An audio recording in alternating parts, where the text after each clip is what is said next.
Good afternoon, everyone. My name is Russ, and as always, I'm here to update you on what happened in the world of macro here on DataDash.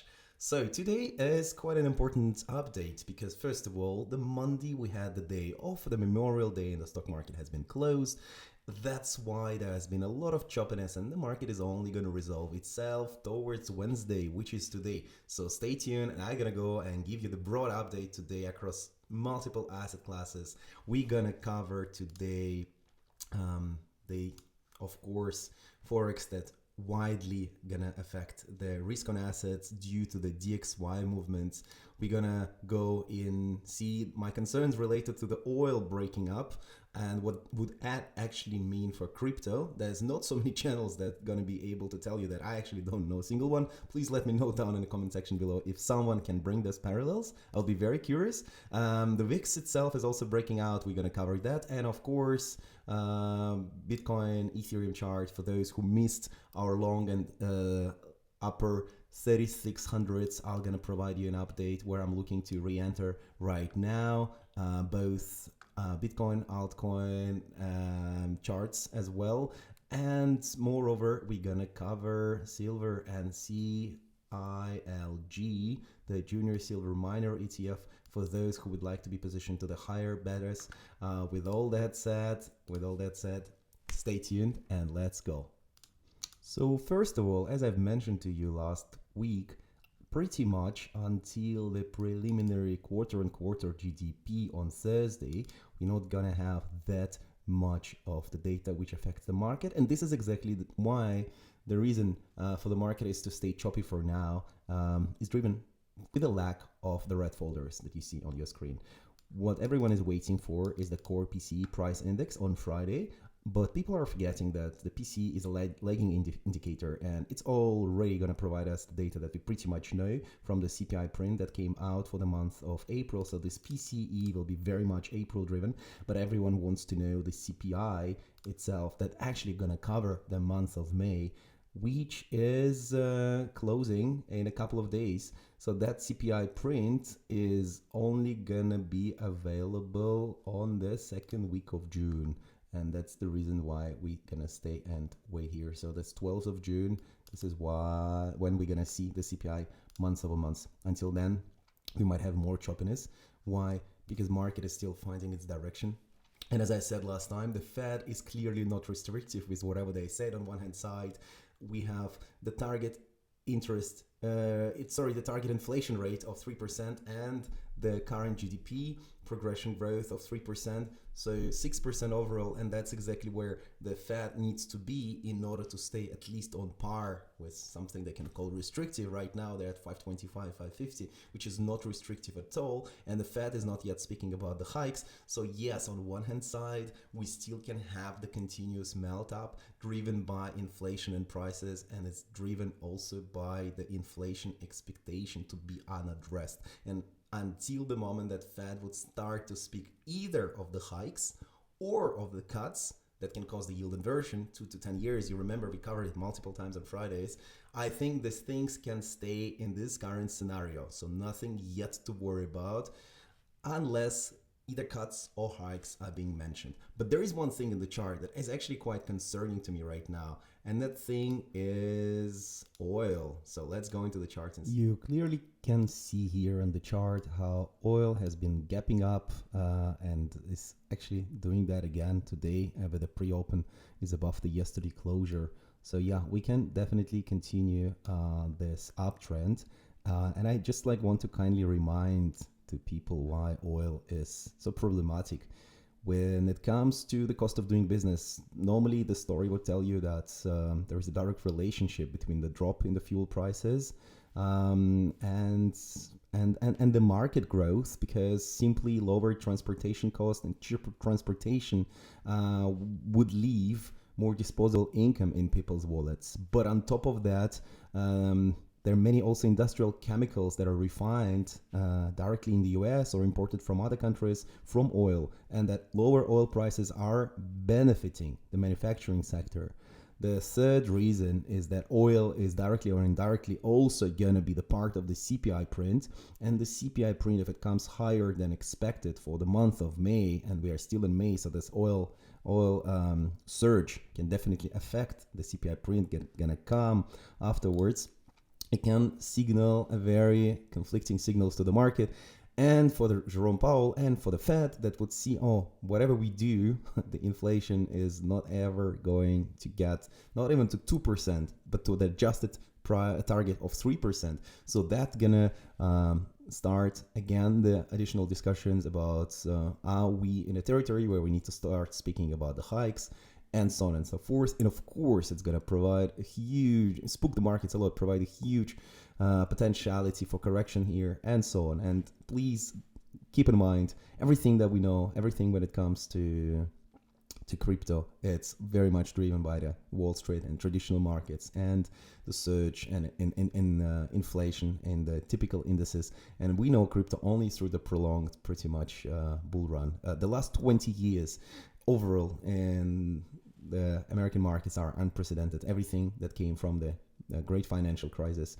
of 2008, and we had pretty much a prolonged rally from here, like a slight drop during the COVID crash, then was quickly bought back with the V-shaped type of recovery.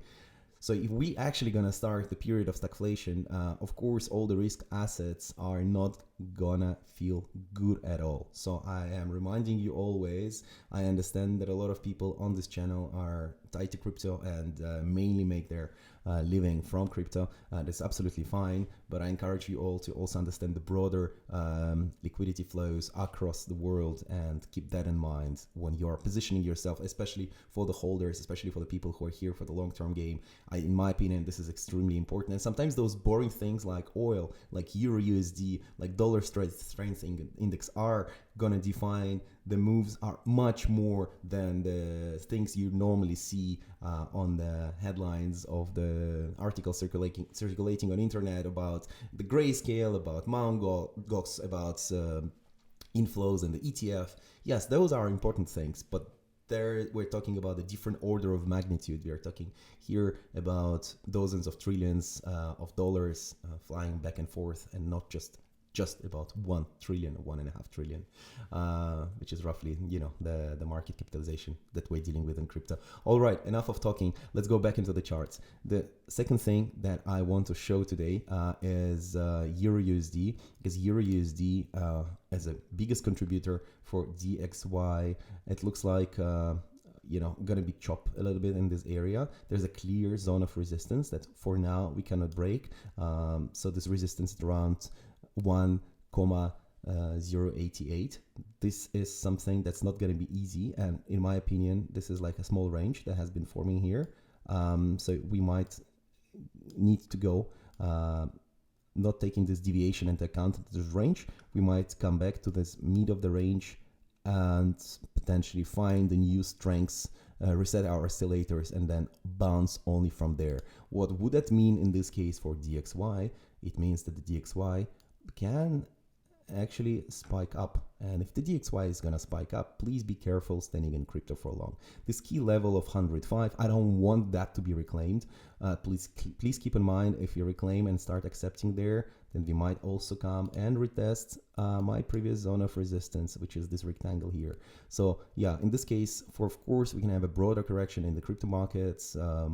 Ethereum at 3,500, 3,600 will be the minimum target that I would expect from those DXY spike. You already start seeing, for the people who are trading patterns, they actually work quite well in Forex. I do not take it anyhow seriously in asset trading, crypto trading, but when it comes to the currencies, because there's no fundamental value. It's all fiat. It's all basically driven by the central bank policies of these countries. Very often, actually, Forex is following those patterns quite well. So you start seeing those falling wedge, and potentially you might maybe do one more drop here, but we're gonna start at some point, if the scenario that I've been just covering gonna unfold, we're gonna start breaking out of this falling wedge, and that's where I expect the markets to get de-risking, deleveraging, and the risk of sentiment to prevail. On top of that, as you remember, a Friday ago, I was telling you that the put to call ratio is at a historical low moment. since actually years. So there I started to buy the week's calls. Alerted it in the Telegram group, also alerted it in my previous video that the week's calls here are the great hedge if you don't want to sell your assets, if you have a portfolio, and those can actually really provide you a nice hedging on those drops, because obviously when we go as low as 11 on weeks, I'd like to be positioned. And now of course we're gapping up this morning, this Wednesday. Let's see how it resolves, but in my opinion, we can definitely spike until 17 just simply from the deleveraging in the markets. By those I mean option deleveraging, and in this case that would be people buying more puts and closing their call options, simply because they anticipate that the market and the current levels right now provide more risk to the downside than to the upside. It does not mean that the correction and overall recession starts from here. It simply means that we are entering the last week of the month. And this is how the option markets are organized. There is a lot of expirations that are taking place until Friday, and there is a certain term which is actually called triple witching or quadruple witching, which means following. It happens when there is a simultaneous expiration of stock options, stock index futures, and stock index option contracts, right? You can also trade options, for example, on S&P 500 or NASDAQ. And that's how a lot of people are getting allocated into those indexes, so they can be assigned, taking into account the premiums that are related to the data decay, for example, and so on. Without going too much into details, it happens 4 times a year. This year, those dates, the nearest date is June 21st. So I'm letting you know a little bit in advance. We are not yet at the triple witching this Friday, but it's going to happen 3 weeks from here. So please be careful. There is normally a lot of volatility on those days. And in my opinion, since we are at those level of weeks that we have not seen for a long time, I'm going to go here on a weekly. So yeah, you see how low we were on weeks. So in my opinion, it's going to be quite hard actually to go much down from here. So for me, if that's going to be more volatility related to ratio of put and call option contracts in the market, then this move will be up, and that's the reason why I'm holding the week's calls, expecting more continuation of those move in the next few weeks. Keep in mind also, week's contracts is not something that you buy for months ahead. Normally I am only buying those contracts intra-week for the short corrections or for the short volatility spikes. So no need to load on weeks here at that price when the weeks is already at 14, when the market is going to open, the options contract, the option chain is going to open as well. So keep in mind also, you cannot buy option contracts during the outside of traditional market open hours, which in the case of New York Stock Exchange gonna mean 9:30 to 4 p.m. Eastern. There's no need to rush into those contracts today, but keep in mind, every time weeks is going down to that level, to this red box, you might be in a better off hedging yourself because the levels where we are right now is a very, very good support. So I think enough of macro for today. I know all of you are actually wondering, okay, but Russ, great, thank you so much. What it actually means for crypto, what should I do?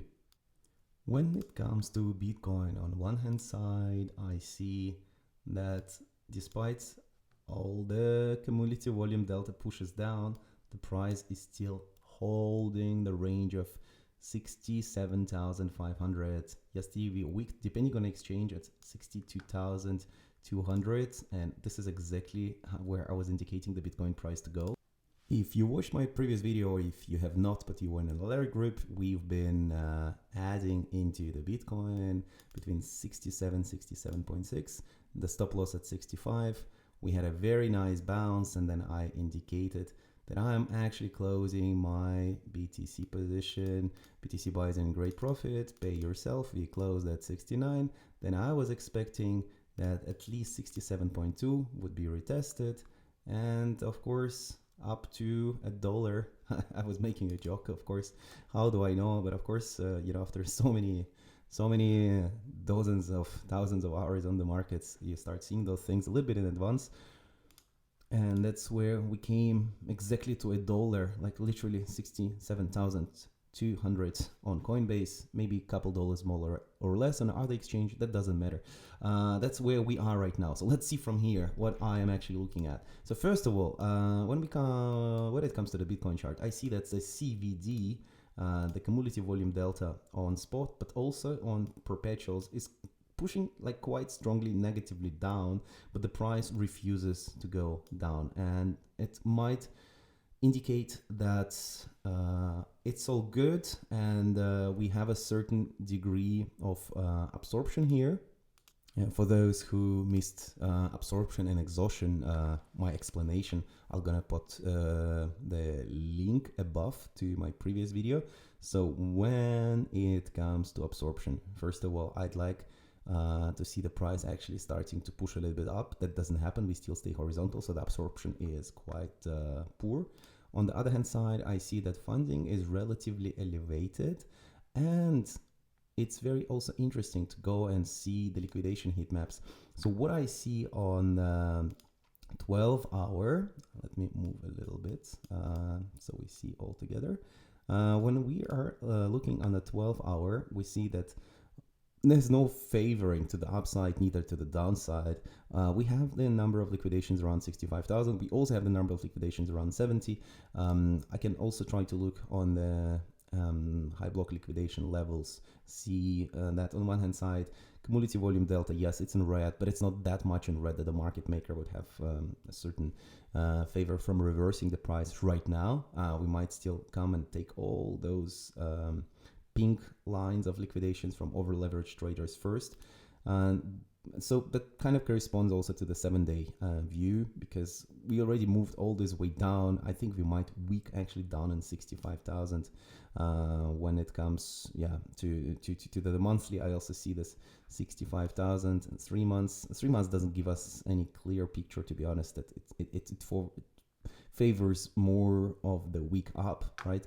But yeah, from 1 month, 7-day, 12 hour, I think that is quite a high probability that we are going to weak into the 65K level, also because more and more open interest is building here. We can see that funding is still overheated, not that much, but somehow.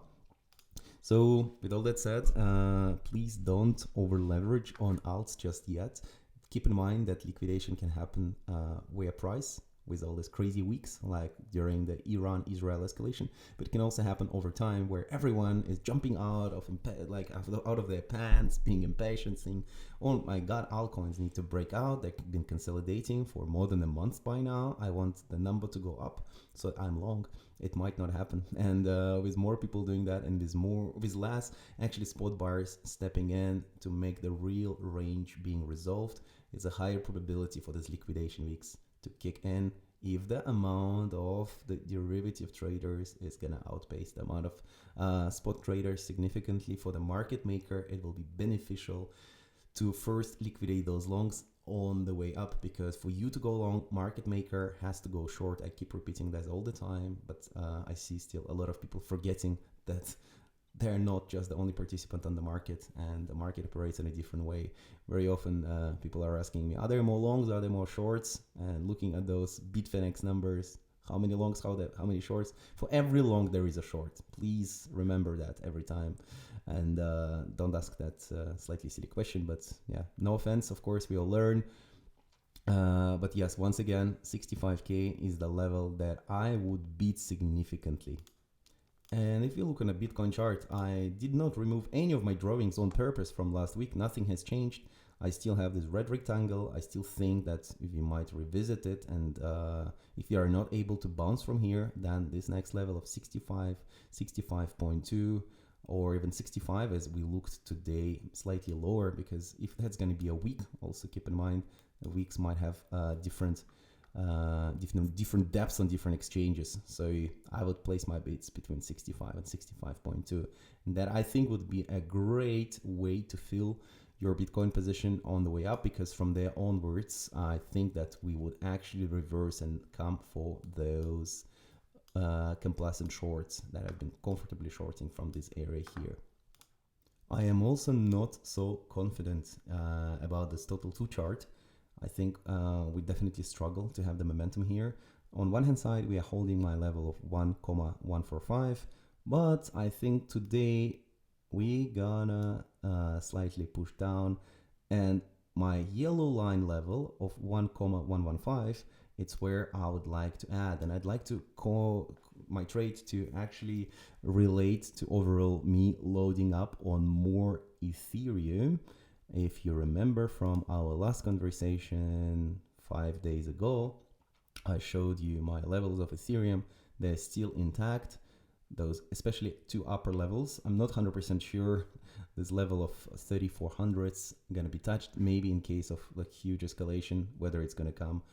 I hope not, but whether it's gonna come from China or Israel or any other news-driven event, of course, we can have a huge cascade of liquidations, but those upper two levels, 3,550, 3,650, it's where I would like to add to Ethereum, coinciding with our total 2 correction. Nothing is an incidence. Our API 3 trade from around 10 days ago is doing absolutely fantastic. One of the stronger coins in the market. That's where we entered. I've been around 30, 28, whatever you count, percent and plus. Here, this is exactly the zone I've been indicating. I think you can start taking the profits simply because we retested, we fully reclaimed the fair value gap. Now we start retesting the lower band of the previous range. So no point to force anything here. If you still want for API 3 to go higher, it's absolutely normal, guys. I want to repeat myself once again here. It is very normal to take your profit at the zone of resistance and then to add back. Even if you add back 5 cents higher, don't blame yourself for that, because 5 cents, yeah, it's a lost profit. But at the other hand side, your win rate probability is going into 60, 70, 80% plus, rather than just, you know, praying and blindly hoping for things to resolve themselves. And that's exactly the reason I was telling you last Friday, look at DOT here. Do we want to be in DOT? Let's open the chart with my drawings. No, we don't want to be in DOT just yet, because the DOT cannot resolve its resistance. And this is why we want first to wait for that to happen and then partake in this trade. And I see many influencers, quote marks, on crypto Twitter, but also guys, honestly, like large accounts with 200,000-300,000 followers, they're drawing those meme lines and telling you, oh, we broke out, the DOT is going parabolic, it's just retesting. Just retesting what? Just retesting some diagonal meme line that you drew. Honestly, this is not how the trading operates. That's not how the liquidity resides. But unfortunately, I see a lot of that every time. And yeah, people trading those yellow lines, that is very subjective, can be infinite amount of those diagonal lines that you can draw. And of course, it's gonna work. It's gonna work here and it's gonna work here, because a lot of people believe it's gonna work and they just gonna market enter at whatever reason. But honestly, we're still in a range. We are in upper band of the range, and I'm not interested in rushing into anything here. When it comes on the other hand side to Atom, to Cosmos project, you remember I was indicating you, I prefer so much more, because we are in a lower part of the range. And this is why I am confident to enter here. I entered on Friday. I'm in a very good profit. And right now I'm considering to take profits. So no rush, no stress. Market is 24/7. There is absolutely no need to force any particular trade. Just remind yourself, it is very simple, yet 90% of the market participants are doing the opposite. You long the range low and you exit at the range high. Majority of people thinking the breakout is happening, they are longing the range high and they're shorting the range low. This is not how the markets operate. 80% times the market is the ranging market, and only 20% of the time the market is a trending market. Yet because a lot of new participants, especially in crypto, they came into the bull run or in the bear market and everything is so volatile, they often believe that everything needs to just break out, constant breakout. And yeah, market makers understand that. That's why the breakout traders are getting wrecked so often. And unfortunately or fortunately, that's what makes crypto markets so profitable. It is exactly the amount of incompetent traders that are impatient and not mastering the simple rules, simple emotions within themselves. They are not patient. They want the things to break out, and that's why they're forcing that. With all that said, I still believe pretty much everyone with the right risk management and the right mindset can still make his 7-digit in crypto, and that's actually why I'm here teaching the people, because at a certain point in life you'd like also to give it back. And during my journey, I didn't have the person I could actually trust with a good set of values, and that's why I think me and Nick resonated very well. But yeah, as I like to say, markets are here 24/7. Please don't force it, and also keep in mind that some of you, especially in the beginning of your journey, will be better off holding your position and trading only with a small part of it. Holding your position, holding your long conviction plays, Ethereum, Bitcoin for longer. So the sponsor of today's video is the crypto.com. It's my favorite solution if you actually want to hold crypto but spend fiat, and that's where, in my opinion, they provide the best card in the world. There has no annual fees. It gives you the cash back, of course, based on the amount of CRO, the tokens that you're gonna lock up. It can be 1%, 2, 3, 5%. 5% is quite expensive to get, but even if you forget about those benefits related to the rewards and the cashbacks, there's still a lot of benefits just simply saving from subscriptions such as Spotify, Netflix. So yeah, the card itself, it break evens within the first couple months. Even if you're like only can lock up there $350. In my opinion, it's extremely amazing opportunity to actually spend the cash, the fiat that is being debased and devaluing, and hold your assets and the back as a collateral for that, actually adding up when they appreciate. And in my opinion, that's actually what the smartest and the richest people in the world are doing, such as Michael Saylor with MicroStrategy and so on. So of course, if you're not in the MicroStrategy size, it is still fine. But the idea of not liquidating your asset every time when you actually like to go and travel or do groceries or whatever, in my opinion, that's something I invite everyone to onboard. With all that said, I encourage you to be a bit cautious, because most of the charts in crypto right now, they're looking like that. A lot of chop in this lower range, let's say in a Filecoin example. So when we are trading in the middle of the range, what is the probability for us to go up or down? Well, it is quite close to 50-50. So I don't encourage anyone to, be in a large position here just because things have to go up or things have to go down. No one knows in the world where things gonna go when we are in the mid-range, and there is no preferred probability for your trade. So as soon as you understand that and stop looking for those answers from some external source and find the confidence from within to actually be able with yourself acknowledging the fact that being in no trade is the trade itself, you will be in a better off. I repeat once again, not being in a trade is a trade itself. If you're chopping in the middle of the range, there is no need to force anything. Just because someone on the internet tells you that things have to go up, it doesn't mean anything at all.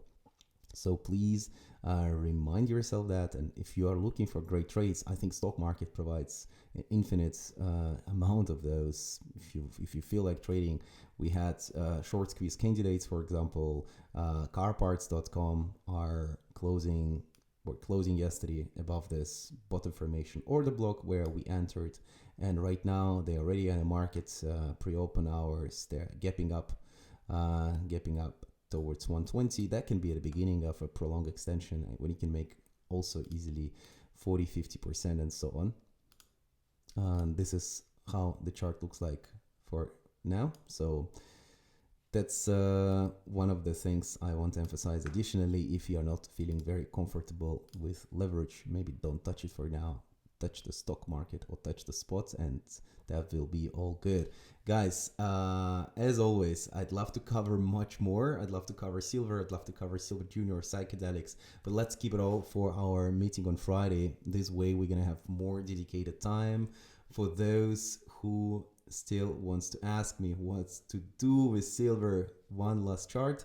Let it be silver itself, because despite the fact that I'd expect those low to be taking, even though that Asia is trading at least $3 and plus and so on, I see the COT data, the banks have built the hugest, largest shorts I've seen in a large period of time. So I want this low to be taken. I want silver to go all the way towards 28 all the way to 29.5. I think that will be the great way to add. But, and I emphasize here, but if you're gonna look on a silver junior to silver chart, I think here we might clearly have the fake breakout, and with silver correcting, silver miners might actually gap up and continue the chop here and then reclaim well, not all-time high, they were significantly high a few years ago, but the local high, I apologize. So we're gonna reclaim this local high of 13 and continue probably melting up with actually silver correcting. That's quite probable, so don't expect a lot of correction to happen, especially in juniors that are trading at like $60-80 million market cap, because yes, we easily can come to the upper range of that channel, and with silver correcting a couple percent down, this index is going 7-8% up, and they still gonna continue their melt up. So please don't be too greedy. Keep in mind that my targets for silver are 48.50 within the next 18-24 months. There's no need to outsmart that move. But I promise, gonna cover more of those on Friday. And with all that said, guys, I wish you an amazing week ahead. Much love, stay tuned, and see you soon.